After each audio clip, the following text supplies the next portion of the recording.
नमस्कार दोस्तों। आज हम देखेंगे लॉस फंक्शन के बारे में, which is one of the very basic. तो लॉस फंक्शन बहुत सारी चीज़ों में होती है, वैलिडेशन में होती है। ये बात तो सीखना बहुत इम्पोर्टेंट है। तो लॉस कई प्रकार के होते हैं। पहले हम देखते हैं कि एक रिग्रेशन लॉस। ये रिग्रेशन लॉस कब होता है? जब आप रिग्रेशन क्लासिफिकेशन करते हो। जब आप रिग्रेशन क्लासिफिकेशन करते हो, जब आप उसमें कुछ प्रेडिक्शन करते हो कि वैल्यूज़ ऐसा है, मगर एक्चुअल वैल्यू से जब आप कंपेयर करते हो तो इन दोनों के बीच में आपको तो कुछ डिफरेंस मिलेगा। तो रिग्रेशन लॉस में हम लोग कैसे कैलकुलेट करते हैं कि ये जो इन दोनों के बीच में जो डिफरेंस रहता है, जो वाई हैट जो प्रेडिक्ट करता है, आप जो मशीन लर्निंग जो एल्गोरिथम जो प्रेडिक्ट करता है, उसके हिसाब से जो प्रेडिक्टेड वैल्यू रहती है वो वैल्यू और जो ओरिजिनल ट्रू वैल्यू रहती है, इन दोनों का डिफरेंस लेता है और ईच इन डिफरेंसेस का उसको स्क्वायर करता है। स्क्वायर करके उन स्क्वायर का मीन निकालता है और मीन निकालने के बाद उसको स्क्वायर रूट करता है। स्क्वायर रूट करने से आपको रिग्रेशन लॉस मिलता है। रिग्रेशन लॉस ऐसे कैलकुलेट किया जाता है। ये मोस्टली इसको अलग तरह के लॉस भी बोलते हैं और ये बहुत सारी चीज़ों में ये इस्तेमाल होती है। तो आपको पता चलता है कि कितना लॉस हो रहा है और इस लॉस के हिसाब से आप लोग अपना मशीन एल्गोरिथम को वैलिडेट कर सकते हो या उसका कुछ चेंजेस या पैरामीटर चेंजेस करते हो। ये रिग्रेशन लॉस इस तरह से यूज़ होती है।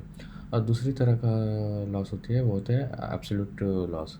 एब्सोल्यूट लॉस वो होता है जिसमें हम लोग सेम तरीके का इस्तेमाल करते हैं, कुछ दूसरे तरीके का कैलकुलेशन होता है। जो आपका जो प्रेडिक्शन वैल्यू रहता है और उसका जो ट्रू वैल्यू होता है, उन दोनों का डिफरेंस लेता है और डिफरेंस लेने के बाद उनका जो एब्सोल्यूट वैल्यू होता है वो एब्सोल्यूट वैल्यू देखते हैं। उस एब्सोल्यूट वैल्यू का मीन निकालते हैं। उस एब्सोल्यूट मीन वैल्यू हो जाता है मीन एब्सोल्यूट एरर या लासो एरर बोलते हैं इसको। तो इसको ये एक तरह का एरर है। ये दूसरी तरह के मशीन लर्निंग एल्गोरिथम्स या दूसरे टेक्निक्स के लिए यूज़ करते हैं। आपको वो टेक्निक पर डिपेंड रहता है कि क्वाड्रेटिक या लीनियरली सेपरेबल है। अलग अलग तरीके के हिसाब से ये आप अनुमान लगाते हैं कि ये एब्सोल्यूट एरर इसको कैलकुलेट करें। एब्सोल्यूट एरर कैलकुलेट करके आपको दूसरे मशीन एल्गोरिथम्स का आपको परफॉर्मेंस एस्टिमेट कर सकते हो। ये एक तरह का लॉस एरर हो जाता है। और तीसरा क्या आता है? Cross entropy. एक्चुअली पहले तो लॉस के साथ तो दूसरे लॉसेस भी आता है, एसवीएम वेक्टर लॉसेस और दूसरे तरह के लॉसेस भी होते हैं। उसका मैंने डिस्क्रिप्शन में एक रेफरेंस लिंक दिया है जो आप उसमें पढ़ सकते हो, जिसके बारे में डिटेल लिखा रहा है। सो क्रॉस एंट्रोपी और लॉस ये एक्चुअली क्लासिफिकेशन के लिए यूज़ करते हो। क्लासिफिकेशन वो चीज़ होती है जैसे आपको तो डिफरेंट टाइप्स का क्लासेस मिलते हैं। ये आप ये देखते हो, ये जो हमने एग्जाम्पल लिखा है वो बाइनरी क्लासिफिकेशन, यानी कि आपका जो टारगेट होता है वो एज 0 होता है या 1 होता है, ये जो एक्चुअल वैल्यूज़ होते हैं। प्रेडिक्शंस जब आप लॉजिस्टिक रिग्रेशन करते हो तो आप सिग्मॉइड या टैन एच वाला जो फंक्शंस यूज़ करते हो, तो तब आपको वैल्यूज़ इस तरह से मिलेगा 0.25, 0.1 या 0.96। सिग्मॉइड बोल के एक फ़ंक्शन है, दिस इज़ वो एक बहुत बेसिक फ़ंक्शन है। मैं उसको उस टॉपिक को मैं कवर नहीं करना चाहता हूँ बिकॉज टोटली बेसिक।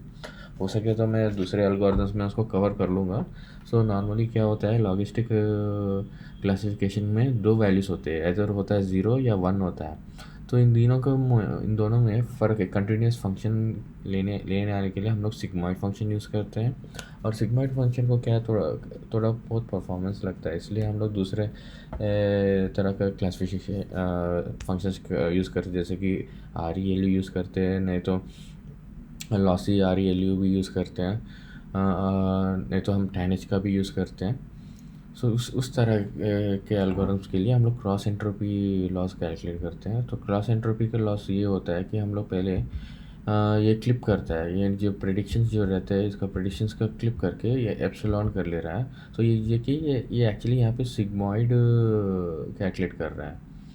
यहाँ पे आपको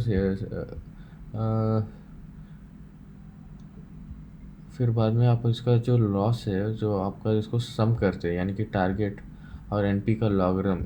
अच्छा, नॉर्मली क्या हो जाता है, जब लॉजिस्टिक रिग्रेशन में या लॉजिस्टिक क्लासिफिकेशन में आप जब लॉस कैलकुलेट करते हो, वो हम लॉग यूज़ करते हैं हम लोग। तो उस लॉग का ये जो क्या कहते हैं प्रेडिक्टेड वैल्यू, और उसमें थोड़ा सा बयास करके हम लोग उसका एक इक्वेशन रहता है, वो इक्वेशन के हिसाब से सी लॉस करते हैं। इक्वेशन यही है। तो आप पहले आप सैम्पल स्पेस ले, तो सैम्पल स्पेस मतलब नंबर ऑफ़ रिकॉर्ड्स, यानी कि यहाँ पे 2 रिकॉर्ड्स है, तो 2 सैम्पल स्पेस हो गया है।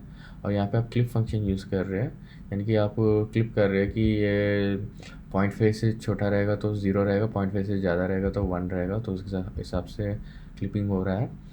और हम लोग क्या कर रहे हैं यहाँ पे, कैलकुलेट करते हैं, लॉगरिथम कैलकुलेट कर रहे हैं, उसको प्रेडिक्शन के साथ थोड़ा बायस ऐड करके, फिर उसे टारगेट से मल्टीप्लाई करके हम उसका समेशन निकाल रहे हैं, तो इससे हमसे लॉस मिल जाता है। तो इस तरह से हम लोग लॉजिस्टिक क्लासिफिकेशन का आपको ये लॉस लॉस का वैल्यू आ जाता है। तो जिसके और प्रकार से जो अलग अलग तरीके के जो लॉजिस्टिक क्लासिफिकेशन है, तो उसका आप उसका लॉस कैलकुलेट करके उसका एक्यूरेसी आप मेजर कर सकते हो।